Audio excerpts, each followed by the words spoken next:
सभी को जय हिंद दोस्तों। आप सभी का हार्दिक स्वागत है जय हिंद रिएक्शंस पे।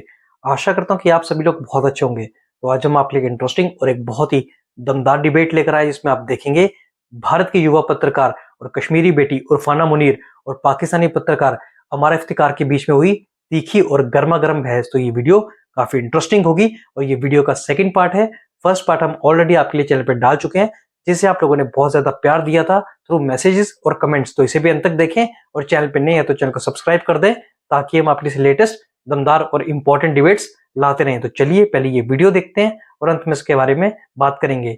जय हिंद, जय भारत। भारत गया और उस होटल का ट्रिप कराया गया हमें बिलखसूस, क्योंकि मेरा लीगल बैकग्राउंड है और मेरे साथ कुछ जजेस थे, अमेरिकन जजेस थे। तो हमें ताज होटल का ट्रिप दिया गया जिस तरीके से, और एक्सप्लेन किया गया कि यहाँ पे किस तरह सारा वाकया हुआ था। और उसके बाद हमारा लंच था वहां उस वक्त वहां की हाई कोर्ट का, और हमें उस कमरे में भी ले जाया गया जहां पे अजमल कसाब को फांसी थी। एक बहुत धब्बा है ये पाकिस्तान और भारत के रिलेशनशिप पे, जिसका साफ होना बहुत जरूरी है।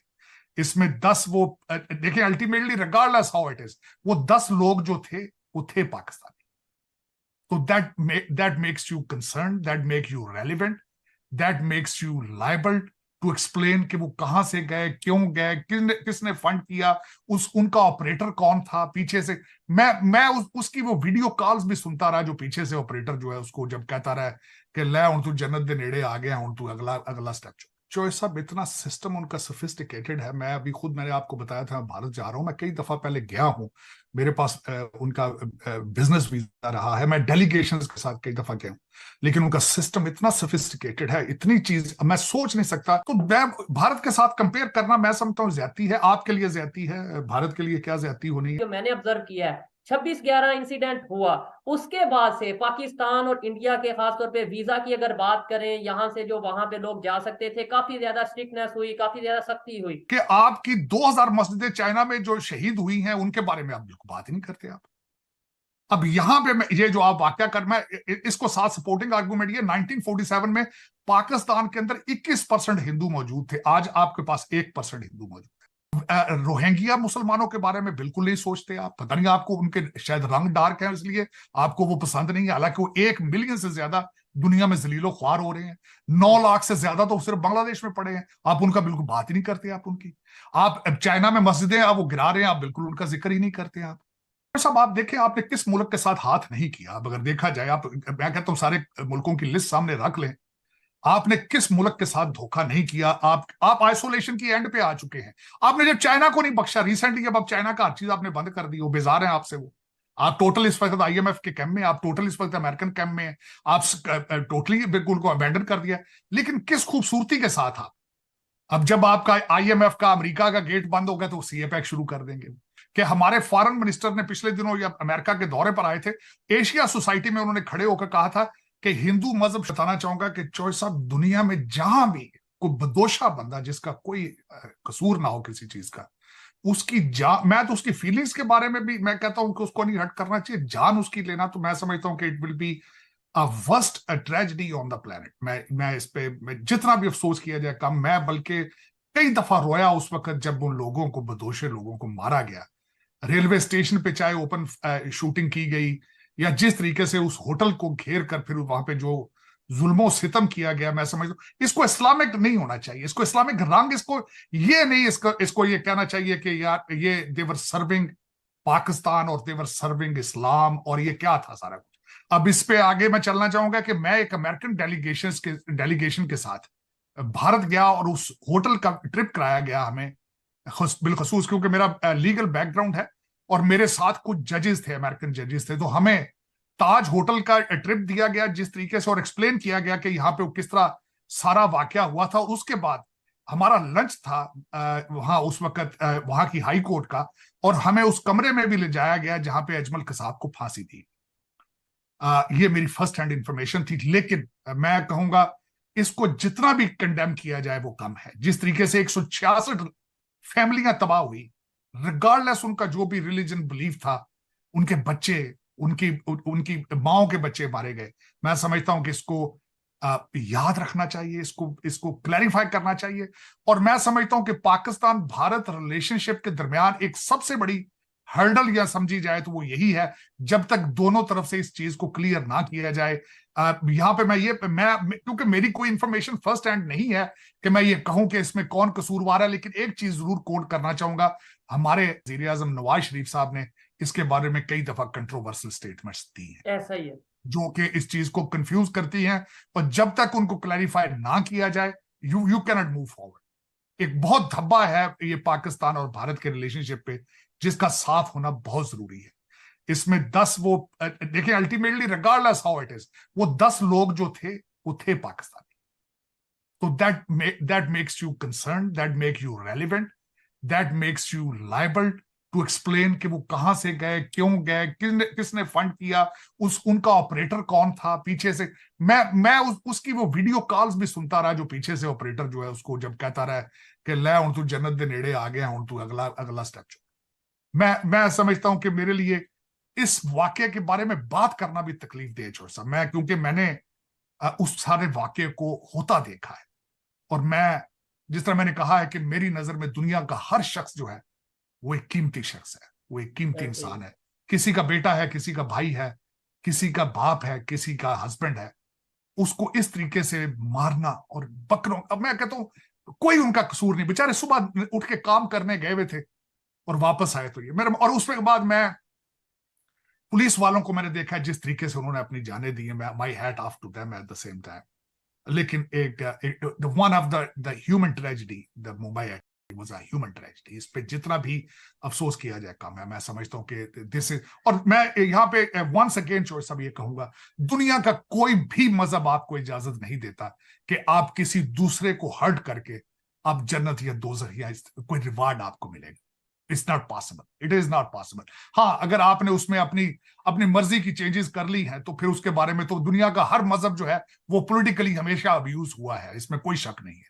उस पर क्रिश्चियनिटी अब्यूज हुई है, हर दुनिया का मजहब जो है वो अब्यूज हुआ है, लेकिन मैं नहीं समझता कि इसको इस्लामिक रंग देना या किसी को कहना कि मैंने ये काम करके मैं जन्नत में जा रहा हूं, मैं ये कर रहा हूं, this is wrong, this is wrong teaching और preaching. If somebody is doing it, they are doing for their own interest, they are not serving Islam at all। Sir क्या समझते हैं, एक बड़ा पॉइंट जो मैंने नोट किया है, जो मैंने ऑब्जर्व किया है, 26/11 इंसिडेंट हुआ, उसके बाद से पाकिस्तान और इंडिया के खासतौर पे वीजा की अगर बात करें, यहाँ से जो वहां पे लोग जा सकते थे, काफी ज्यादा स्ट्रिक्टनेस हुई, काफी ज्यादा सख्ती हुई। हमारे यहाँ पे हर दूसरे दिन अटैक होता है, हम तो कंट्रोल नहीं कर पा रहे, हर दूसरे दिन, हर तीसरे दिन, हर चौथे दिन अटैक होता है। चॉइस साहब, इतना सिस्टम उनका सोफिस्टिकेटेड है। मैं अभी खुद, मैंने आपको बताया था भारत जा रहा हूं, मैं कई दफा पहले गया हूं, मेरे पास उनका बिजनेस वीजा रहा है, मैं डेलीगेशंस के साथ कई दफा गया हूं, लेकिन उनका सिस्टम इतना सोफिस्टिकेटेड है, इतनी चीज मैं सोच नहीं सकता। I am just going through the process right now. लेकिन ऑन द दूसरी साइड अगर आप देखें तो मैं भारत के साथ कंपेयर करना, मैं समझता हूँ ज्यादती है, आपके लिए ज्यादती है, भारत के लिए क्या ज्यादती होनी है। लेकिन ये कि काश आप भी कुछ सीखें दुनिया से। लेकिन दर हकीकत वजह यह है कि चॉइस अब हम 76 साल से, हमारा अभी तक मेरा मतलब मुझे कोई रिलीफ नजर नहीं आ रही कि आने वाले दिनों में आपको बेहतरी की तरफ जा रहे हैं या आपको कुछ बेहतर किया। अभी तक किसी ने मुझे ये नहीं बताया कि आप कौन सी चीज यहां से बना के एक्सपोर्ट करेंगे, आप किस तरीके से अगले आने वाली जनरेशन को एजुकेट करेंगे, आप किस तरीके से पाकिस्तान को अपलिफ्ट करेंगे, किस तरीके से दहशत गर्दी को खत्म करेंगे। तो साहब आप देखें, आपने किस मुल्क के साथ हाथ नहीं किया। अब अगर देखा जाए, आप, मैं कहता हूं सारे मुल्कों की लिस्ट सामने रख लें, आपने किस मुल्क के साथ धोखा नहीं किया। आप आइसोलेशन की एंड पे आ चुके हैं। आपने जब चाइना को नहीं बख्शा रिसेंटली, अब चाइना का हर चीज आपने बंद कर दी, वो बेजार है आपसे। वो आप टोटल इस वक्त IMF के कैंप में, आप टोटल इस वक्त अमेरिकन कैंप में, आप टोटली बिल्कुल को अबैंडन कर दिया। लेकिन किस खूबसूरती के साथ आप, अब जब आपका IMF का, अमेरिका का गेट बंद होगा तो CPEC शुरू कर देंगे, CPEC बंद करना होगा तो इधर आ जाएंगे। देखिए शब्बर जैदी साहब जो आके FBR के चेयरमैन है, उन्होंने हफ्ता पहले कहा है कि आपके रूलिंग एलीट के $200 बिलियन के फॉरेन एसेट्स जो हैं वो बाहर के मुल्कों में पड़े हैं। वो क्या ख्याल है, वो ऐसे ही बन गए वहां? आपने बड़ी मेहनत की है, 76 साल मेहनत की है, आधा दुबई आपने खरीद लिया है, आधा टोरंटो खरीद लिया है आपने, लंदन तो है ही आपका वहां पे। लेकिन ये कि देखें ना, बड़ी मेहनत की है आपने 76 साल से। $200 बिलियन बहुत बड़ी रकम होती थी ये चॉइस। हम रोते हैं जी, पूरी दुनिया में मुसलमानों पे जुल्म हो रहा है, हमें थकते नहीं है कहते हुए कि फलस्तीन में देखो, बर्मा में देखो, कश्मीर में देखो, पता नहीं कहां कहां देखो, अपने घर में जो माइनॉरिटीज हैं, और ये मैं ये समझता हूँ ये हमारी बिल्डिंग्स हैं, ये हमारे टेम्पल्स हैं, ये हमारे लिए फख्र होना चाहिए कि हमारे पास इतने हिस्टोरिकल प्लेस मौजूद है। और अगर श्रद्धा पीठ की बात करें, वो तो यूनिवर्सिटी भी किसी दौर में हुआ करती थी, खबरों मतलब जो मैंने सुना है, जो मैंने थोड़ा पढ़ा है। तो क्या कहेंगे आप इसके हवाले से, आप तक ये खबर पहुंची? मैं चोर साहब इसके बारे में बिल्कुल मुझे खबर। देखिए, दो मुख्तलिफ वाकयात हुए हैं। हिंगलाज मंदिर जो सिंध थरपारकर डिस्ट्रिक्ट के अंदर जो हुआ है, और उसके बाद दूसरा वाकया जो है वो LOC कश्मीर में जो हुआ है, जो कि यूनेस्को की साइट थी।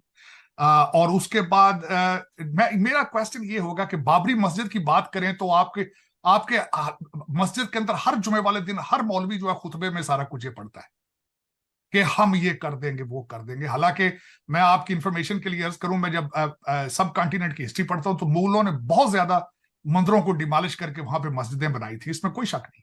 और दूसरा चौसा मैं ये पूछना चाहूंगा आपसे कि आपकी 2000 मस्जिदें चाइना में जो शहीद हुई हैं उनके बारे में आप बिल्कुल बात ही नहीं करते आप। अब यहां पे मैं ये जो आप वाकया कर, मैं इसको साथ सपोर्टिंग आर्गूमेंट, ये 1947 में पाकिस्तान के अंदर 21% हिंदू मौजूद थे, आज आपके पास 1% हिंदू मौजूद है। तो आप कहां जाना चाहते हैं? अब वो बिल्डिंग यूनेस्को की थी जो कश्मीर के LOC के ऊपर पास थी, जिसकी बाउंड्री डिमॉलिश की है। और आपको पता है और दूसरा मैं यहां पे ये अर्ज जरूर करना चाहूंगा कि हमारे फॉरेन मिनिस्टर ने पिछले दिनों या अमेरिका के दौरे पर आए थे, एशिया सोसाइटी में उन्होंने खड़े होकर कहा था कि हिंदू मजहब शुरू पाकिस्तान से हुआ। ऐसा ही जी, बिल्कुल ऐसा ही है। तो जब हिंदू मजहब पाकिस्तान से शुरू हुआ है तो आप उनके हिंदुओं का मंदिर भी एक सेफ नहीं रख सकते यहाँ पे। ऐसा ही है। ये कैसी दुनिया है आपकी? और दूसरा मैं आपको ये बताना चाहूंगा चौधरी साहब, मैं रिसेंटली पढ़ रहा था टेक्सला के बारे में। मैं रिसेंटली पढ़ रहा हूं चंद्रया डायनेस्टी के बारे में, और दूसरा मैं अर्थशास्त्र के बारे में पढ़ रहा हूं। और किस तरीके से आपने इतना बड़ा नॉलेज समुंदर आपने सिर्फ अबेंडन कर दिया है। आप कहते हैं कि इसके अंदर हिंदू मजहब की ठाप आती है, आपने नॉलेज को लर्न करना से रिफ्यूज कर दिया आपने। मैं शॉक्ड हूं, मैं जब वो पढ़ रहा था अर्थशास्त्र, वो एक बहुत बड़ा फिलोसफर है मैकियावेली, फ्लोरेंस इटली से, उसने किताब लिखी थी प्रिंस, उससे 1300 साल पहले उस चाणक्य ने किताब लिखी थी अर्थशास्त्र, 1300 साल पहले। लेकिन आप रिफ्यूज, तालीम को भी आप तालीम के बाद नॉलेज के बारे में भी आप प्रेजुडिस हैं, आप रेसिस्ट हैं। और जैसे तो हम फॉरेन कंट्रीज में जाते हैं तो क्या वहां पे हमें सारे मौलाना हजरात पढ़ाते हैं? क्या वहां पे हमें सारे कारी सब रहना पढ़ाते ना, मैं यही अर्ज करना चाह रहा हूं। रहना आप लंदन चाहते हैं जो कि क्रिश्चियन कंट्री है, UK। आप रहना अमेरिका चाहते हैं जो एक क्रिश्चियन कंट्री है, और पाकिस्तान में आप नारे लगाते हैं नहीं जी टेक्सला जो है वो हिंदू है। मैम वहां आप उनसे आप वहां जाके आप बिल्कुल आपका दूसरी। दोस्तों, आशा करता हूं कि वीडियो को आपने अंत तक देखा होगा और ये तीखी बहस आपको काफी पसंद आएगी, जहां पे आपने पॉइंट ऑफ व्यू जाना, खुद कश्मीर से ताल्लुक रखने वाली जो ग्राउंड रियलिटी को जानती हैं, यानी कि इरफाना मुनीर और पाकिस्तानी पत्रकार हमारे इफ्तिकार का। तो ये वीडियो अगर आपको पसंद आई है, इसे लाइक और शेयर जरूर करते हैं, और अपने विचार हमें कमेंट सेक्शन में लिखकर जरूर बताएं, हमें आपके कमेंट्स का इंतजार रहेगा। तो चलिए फिर मिलेंगे ऐसी किसी दमदार और इंटरेस्टिंग डिबेट में, तब तक अपना ध्यान रखिए। जय हिंद, जय भारत।